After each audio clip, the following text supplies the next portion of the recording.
प्रकाश गुप्ता जी झांसी से। राधे राधे महाराज जी। महाराज जी, यदि पत्नी भक्तिभाव वाली हो और उसका पुण्य पति को मिलता है या नहीं, और पति भक्तिभाव वाला हो तो पत्नी को मिलता है? आपने पानी ग्रहण किया है। जो पति होता है ऐसे होता है, पति का हाथ नीचे होता है और पत्नी का हाथ ऊपर, उसे पाणी ग्रहण संस्कार कहते हैं विवाह को। मतलब आज से मैं आपका सारा भार लेता हूं, अर्धांगिनी कही गई है। तो यदि पत्नी जब तक व्रत संयम नियम आदि कर रही है और पति मनमानी आचरण कर रहा है तो पति की दुर्गति होगी और पत्नी को परम कल्याण होगा। और पत्नी यदि केवल अपने पति में आसक्त है, पति की आज्ञा का पालन करती है, पति की सेवा में रहती है और कोई तप भजन नहीं है और पति उसका भजनानंदी है, तो उसका कल्याण हो जाएगा, पत्नी का कल्याण हो जाएगा पति उपासना मात्र से। पर पति भगवत भजन करने वाला हो तो पति यदि तीर्थ गया है, पत्नी ने सारी तैयारी कर दी है उनकी, अब वो तीर्थ यात्रा करके आएंगे तो आधा फल पत्नी को अपने आप प्राप्त हो जाएगा। लेकिन पत्नी यदि तीर्थ गई है और पति भी सही है तो कुछ नहीं प्राप्त होने वाला है। पति ऐसे है, ये धर्मशास्त्रों का निर्णय है। पत्नी को ज्यादा फायदा है महाराज जी। तो उसने अपना जीवन दे दिया ना आपको। आप उसके घर जाते हैं क्या? वो आपके घर आती है अपने परिवार को छोड़ करके और अपना पूरा जीवन दे दिया, तन मन प्राण सर्वस्व समर्पित करके आपकी सुख के लिए लग गई, तो आप ही पाणी ग्रहण के सारा भार आपको निर्वाह करना पड़ेगा। इसलिए दोनों में से कोई एक भी अगर लग जाता है अध्यात्म मार्ग में, तो बहुत बार देखा गया है, तो मतलब वो दूसरा जो दूसरे भाव वाला होता है, पति अगर लगा है तो पत्नी भी उस मार्ग पे चलना शुरू कर देती है, पत्नी लगी है तो पति भी, ये बहुत बार देखा है। हाँ, संघ का तो प्रभाव पड़ता ही है, पर कभी कभी विपरीत भी होते हैं। कई ऐसे भक्त आए हैं जो बताया, मतलब उनकी स्त्री स्वरूप में वो भक्त हैं, तो उन्होंने बताया कि हमारे सास ससुर और पति सब मांस खाते हैं और वो वैष्णव है, तो बहुत समस्या आती है महाराज जी कैसे। तो ऐसे परिवार भी मिल जाते हैं जो भक्ति रहित होते हैं और बिटिया भक्ति वाली होती है, तो वहाँ उसको बड़ी समस्याएं होती है। और कई ऐसे पति मिले कि हम तो भक्ति में चलना चाहते हैं पर हमारी पत्नी सहयोग नहीं देती खान पान व्यवहार आदि में, तो बड़े वो कृपा पात्र गृहस्थ हैं जो पति पत्नी दोनों मिलकर भगवान के मार्ग में चलते हैं, भगवान की आराधना करते हैं। बहुत धन्यवाद का पात्र है वो परिवार जो सब कोई मिलकर भजन करता है, सब कोई कीर्तन आरती पूजा और एक व्यवहार है। और अलग अलग व्यवहार में थोड़ा प्रतिकूलता तो होती है। अब मान लो उसका पति है और वो प्रतिकूल आचरण करने वाला है, तो पत्नी को तो उसके सेवा में रहना है और सारी की सारी भक्ति की प्रतिकूलता उसको मिलेगी।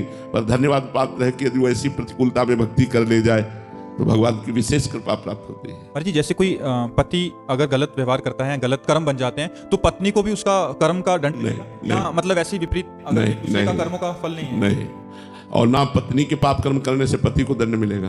पाप कर्म का अपना अपना है। पूर्ण धर्म कर्म के लिए वो धर्मिणी कही गई है, धर्म सहचारिणी कही गई है पत्नी को, जो है ना, कहते हैं ना कि हमारी धर्म पत्नी है। धर्म पत्नी धर्म से युक्त। अगर आप अधर्म करते हो तो आप भोगी हो, वो पाप करती तो वो भोगे। पति वंचक पर पति रति करई, रौ रौ नरक कल्प सत परई। जो स्त्री अपने पति को छल करके कि पति को भुलावे में डालकर दूसरे पुरुष से संभोग करती है, वो करोड़ों वर्ष तक रौ रौ नरक में पड़ती है। बहुत बहुत तो ये सब पाप कर्म है। बहुत सावधानी से जब ब्याह हो जाए तो बिल्कुल धर्म पूर्वक चलो। मनुष्य जीवन बहुत थोड़ा है, इससे परम लाभ। नाम जप करो, पापाचरण का त्याग करो, कर्मों को भगवान को समर्पित करो और प्रसन्न रहो, स्वस्थ रहो। इसी जन्म में भगवान की कृपा प्राप्त हो, ऐसा लक्ष्य बना लो। विकास राजेंद्र कुमार वर्मा जी। राधे राधे महाराज जी। महाराज जी, क्या भगवान की प्राप्ति हेतु केवल नाम जप ही या जप तप ही एकमात्र मार्ग है? बिल्कुल बिल्कुल। कलयुग केवल नाम धारा, सुमिर सुमिर नर उतरहि पारा। कृतयुगम ध्यायते विष्णु त्रेतायाम यजते मखई, द्वापरई परिचर्यायाम कलो तद्धरि कीर्तनाथ। सतयुग में भगवान को ध्यान के द्वारा प्राप्त किया जाता था, ध्यान योग के द्वारा। त्रेता में भगवान को यज्ञ प्रधान साधनाओं के द्वारा प्राप्त किया जाता था। द्वापर में पूजा प्रधान और कलयुग में नाम प्रधान। युग धर्म का प्रभाव है ना। अब जैसे आप यज्ञ करना चाहें तो यज्ञ में कुंतलों घी लगता है। अब बोलो शुद्ध घी कुंतलों कहाँ आएगा? पहले यज्ञ को नष्ट करने के लिए राक्षस चर्बी आदि मांस आदि अभक्ष्य पदार्थ फेंक देते थे यज्ञ कुंड में, तो यज्ञ नष्ट हो जाता था। अब चर्बी का ही घी बनता है तो यज्ञ कैसे होगा? नहीं, आप विचार करके देखो। और दूसरी बात, जौ धान्य आदि जो यज्ञ में लगते हैं वो परम पवित्र होने चाहिए। अब केमिकल और खाद डाल करके तो पैदा किया जा रहा है जौ धान गेहूं आदि, तो वो सब यज्ञ लायक नहीं रह गया। और तीसरी बात, त्रिकाल संध्या करने वाले विद्वान ब्राह्मण, पवित्र ब्रह्म ऋषि होंगे। अब बहुत त्रिकाल संध्या करने वाले होंगे, भारत भूमि है, बहुत कम ऐसे हैं जो त्रिकाल संध्या करते हो। नहीं, प्रायः संध्या वंदन सब भूल गए लोग। 9 बजे तक सो के उठते हैं तो संध्या क्या करेंगे? संध्या करने के लिए तो 4 बजे उठना पड़ेगा सुबह, शौच स्नान करके, व्यायाम करके, प्राणायाम करके, सूर्य अर्घ देकर, गायत्री जपते हुए। तो वो शाम टाइम लोग, अब तो बहुत ही धर्म का लोप सा हो रहा है। माता मातृदेवो भव, पितृदेवो भव, अतिथि देवो भव, ये सब शास्त्रों में लिखा रह गया। माता पिता से असभ्य व्यवहार करते हैं, अतिथि का आदर नहीं करते हैं। तो कलयुग में केवल भगवान का नाम ही रह गया। ध्यान आंख मूंदो तो अंधेरा दिखाई देता है। यज्ञ लायक नहीं रह गए, क्योंकि वो सब सामग्री सब, अच्छा मान लो 50 ग्राम अशुद्ध घी आ गया तो यज्ञ भ्रष्ट हो गई, यज्ञ पूर्ण नहीं हो गया। तो ऐसे जरा सब डालते थे राक्षस लोग आकर के, जैसे विश्वामित्र यज्ञ करते थे तो यज्ञ कुंड में जरा सा पवित्र वस्तु डाल दिया, वो यज्ञ भ्रष्ट हो गए। तभी तो राम लखन जी को रक्षा के लिए ले गए थे कि हमारे यज्ञ की रक्षा कीजिए। जब जब हम यज्ञ करते हैं तब तक वो हड्डी मांस या कुछ ऐसा डाल देते हैं जिससे हमारी यज्ञ जो है वो नष्ट हो जाती है। तो आप कृपा करके यज्ञ पूर्ण कर दें। तो यज्ञ वाला समय नहीं रह गया। और पूजा, अब पूजा के लिए कौन से दाल भी रंग के आ रही है। मूंग की दाल भी आप धो के देखिए तो हरा रंग छूटेगा।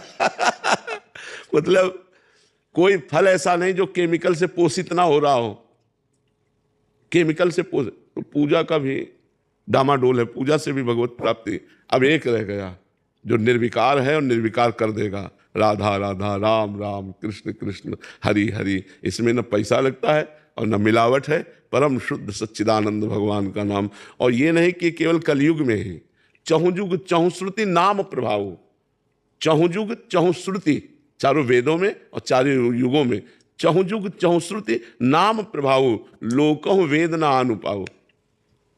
लोक और वेद में और उपाय नहीं, सबसे श्रेष्ठ भगवत प्राप्ति का उपाय भगवत सभी नाम उन्हीं की है। इच्छा से हो आप रहा है, समझ तो पाए? उसका फल हमें क्यों भुगतना पड़ रहा है? जब सब तुम अपनी इच्छा करना बंद कर दो, तुम्हें भोगना बंद कर हो जाए, किसका पर? तो हाँ, अपनी इच्छा बंद कर दो। अपनी इच्छा से करोगे आचरण तो उनका भोग तुम्हें भोगना पड़ेगा। तुम भगवान की इच्छा से चल रहे हो कि अपनी इच्छा से? तुम्हारी इच्छा है?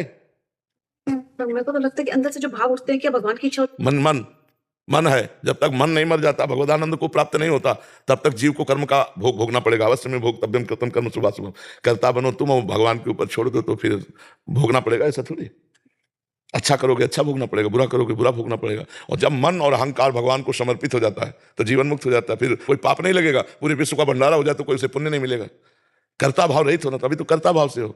अभी कहाँ इस भाव में आ गए कि जो हो रहा है वो भगवान की इच्छा से हो रहा है। यहाँ भगवान विराजमान हो गए, प्रकाशमान हो गए। अब जो होगा तो उसके द्वारा कुमार्गामी प्रवृत्ति थोड़ी होगी। और कुमार्गामी प्रवृत्ति नहीं होगी, पाप नहीं होगा तो दुख ही नहीं मिलेगा, कोई समस्या ही नहीं है, फिर प्रश्न ही नहीं है। क्योंकि भगवान के द्वारा हो रहा है तो मैं करता नहीं, तो प्रश्न कैसा? समझ पा रहे हो आप? हाँ, तो ये अभी इस दलील से नहीं चलेगा, तेरी सत्ता के बिना पत्ता नहीं हिलता। तो फिर नरक भी उसकी इच्छा से बना है, रोग भी उसकी इच्छा से बने, पुलिस डिपार्टमेंट भी उसकी इच्छा से, डंडे लगाएगा ये भी उसकी इच्छा है, ये भी उसकी इच्छा है। तो मतलब यहाँ चतुराई तो चलेगी। ले एक बड़े विद्वान थे तो बड़ा उपवन लगाए हुए थे, बगीचा, कुआं बावड़ी सब फूल सुंदर। तो एक गाय चरती हुई अंदर आ गई। तो शायद उनका मारने का उद्देश्य नहीं होगा क्योंकि धर्मार्थी थे। तो उन्होंने एक पत्थर का टुकड़ा उठाया और ऐसे तो गाय के मस्तक में लगी और तुरंत गिरी और मर गई। अब गौ हत्या प्रकट हो गई। गौ हत्या सामने आई और कहा, पंडित जी स्वीकार करो मुझे, तुमने अभी गौ हत्या की। वो बड़े विद्वान थे। उन्होंने तुरंत, देवराज इंद्र का वास हाथ में है, जैसे चरणों में विष्णु का वास है, अलग अलग देवताओं का। उनका देवराज इंद्र ने मारा क्योंकि हाथ में पैर और पत्थर से ऐसे, ये देवराज इंद्र के पास वो गौ हत्या देवराज इंद्र के पास गई। तो इंद्र ने कहा, हमने कब गौ हत्या की? बोले आपका हाथ में वास है ब्राह्मण, बोले शास्त्र में ऐसा वर्णन है तो आपको भोगना पड़ेगा। बोले चलो हमारे साथ गुप्त रूप से रहना। वहां गए एक सेठ के रूप में। बोले पंडित जी प्रणाम, क्या सुंदर फूल लगे हुए हैं, किसने लगाया? बोले हमने। वाह बहुत सुंदर है बगीचा है, किसने लगाया? हमने। और ये कुआं? हमने। बोले गौ हत्या? इंद्र ने। चढ़ जाए इसके ऊपर। हाँ, अच्छा काम किया तो हमने, बुरा किया तो देवराज इंद्र ने। गौ हत्या को तुरंत उसको स्वीकार करना पड़ा। तो देखो यहाँ चतुराई नहीं चलेगी। अहंकार जब तक भगवान में समर्पित नहीं होता तब तक ये बात कहने की केवल रहेगी। पाप भी भगवान की सत्ता से हो रहा अगर मानोगे तो नरक भी भगवान की सत्ता से, डंडा भी भगवान की सत्ता से, रोग भी भगवान की सत्ता से। इसलिए होश में 2 विभाग किए गए, एक पाप कर्म और एक पुण्य कर्म। पहले पुण्य कर्म करके पाप कर्मों का त्याग कर दो, फिर पुण्य कर्म में कर्ता भाव का त्याग कर दो। भगवान का नाम जप करो, भगवान की प्राप्ति हो जाएगी।